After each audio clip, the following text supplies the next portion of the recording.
Assalamualaikum warahmatullahi wabarakatuh. Perkenalkan, nama saya Veronica Ngesti Rahayu Lestari dengan NIM A0A021040. Di sini saya akan bercerita tentang sedikit dari penyebab, dampak, dan solusi tentang adanya kelangkaan minyak goreng. Minyak goreng merupakan salah satu komoditas penting di Indonesia. Berdasarkan IHK, Indeks Harga Konsumen di Indonesia, minyak goreng memiliki kontribusi yang besar. Hal tersebut karena minyak goreng merupakan salah satu barang yang dikonsumsi masyarakat setiap harinya. Saat ini, kelangkaan minyak goreng telah terjadi. Kelangkaan minyak goreng disebabkan karena ada kenaikan dari sisi permintaan atau demand dan penurunan atau supply. Beberapa faktor berikut menjadi penyebab penurunan supply. 1. Naiknya harga minyak nabati. CPO atau crude palm oil merupakan salah satu jenis minyak yang paling banyak diminati oleh masyarakat. Akibat kenaikan CPO, produsen minyak goreng lebih memilih menjual minyak goreng ke luar negeri dibandingkan ke dalam negeri. Hal ini karena harga di dalam negeri lebih murah dibanding harga di luar negeri. Penyebab yang kedua yaitu pemerintah merencanakan program B30. Faktor kedua adalah kewajiban pemerintah terkait dengan program B30. Program B30 merupakan program pemerintah untuk mewajibkan pencampuran 30% diesel dan 70% bahan bakar minyak jenis solar.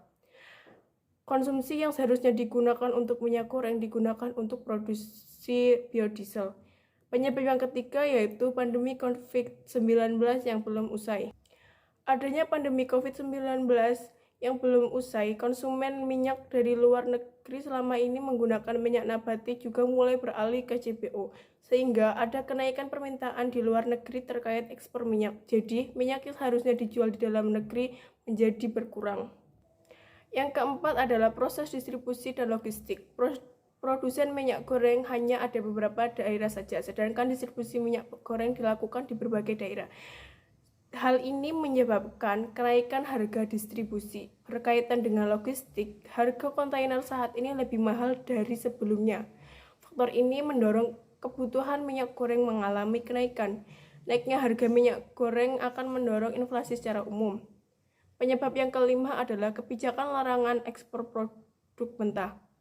Keputusan ini pada awalnya berlaku pada batu bara yang permintaannya sangat tinggi dari luar negeri karena kebutuhan pembangkit listrik tenaga uap yang menggunakan batu bara sebagai bahan bakar. Namun, dampaknya berlanjut kepada hasil nabati sawit, salah satunya yaitu CPO. Dampak kelangkaan minyak goreng. Seperti yang kita ketahui, bersama minyak goreng menjadi salah satu kebutuhan pokok masyarakat Indonesia.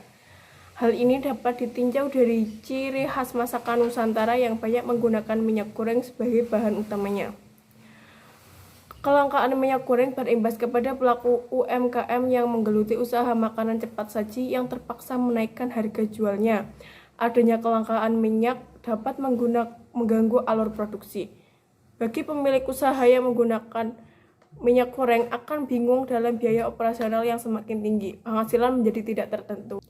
Selain itu, kelangkaan minyak goreng menyebabkan menjamurnya oknum-oknum nakal. Bahkan ada yang menjual minyak goreng dengan dicampur dengan air. Banyak oknum-oknum yang menjual minyak goreng dengan harga mahal hingga tak masuk akal. Padahal seharusnya minyak goreng tidak terjadi setelah adanya penerapan kebijakan Domestic Market Obligation atau DPO yang sudah mendistribusikan lebih dari 391 juta liter minyak. Ada 3 cara mengatasi kelangkaan minyak goreng. Yang pertama yaitu menaikkan pajak ekspor minyak goreng. Kebijakan perdagangan juga bisa dilakukan pemerintah dengan menaik turunkan kebijakan ekspor. Apabila kebutuhan dalam negeri masih berkurang, maka pemerintah bisa menaikkan pajak ekspor sehingga mengurangi motivasi produsen domestik untuk mengekspor minyak ke luar negeri karena pajak tinggi. Sebaliknya, jika kebutuhan dalam negeri sudah terpenuhi, maka pemerintah akan menurunkan pajak ekspor. Cara yang kedua yaitu relaksasi kebijakan biodiesel 30% atau B30. Cara yang kedua, pemerintah dapat melakukan relaksasi atau pengunduran kewajiban produsen untuk memenuhi biodiesel 30%. Persentase biodiesel bisa dikurangi menjadi 20% selama gejolak kelangkaan minyak goreng terjadi. Yang ketiga yaitu melakukan operasi pasar. Dalam jangka pendek, pemerintah bisa melakukan operasi pasar. Misalnya, dengan melancarkan dari produsen harus memiliki kewajiban untuk mensuplai kebutuhan dalam negeri terlebih dahulu sebelum memenuhi kebutuhan ekspor. Pemerintah harus memastikan pasokan minyak goreng dalam negeri terpenuhi dengan harga yang wajar dan terjangkau oleh masyarakat. Efektivitas kebijakan-kebijakan tersebut terasa jika intervensi di sektor hulu lebih diutamakan daripada di sektor hilir. Sekian dari saya, kurang lebihnya mohon maaf. Wabillahi taufiq wal hidayah. Wassalamualaikum warahmatullahi wabarakatuh.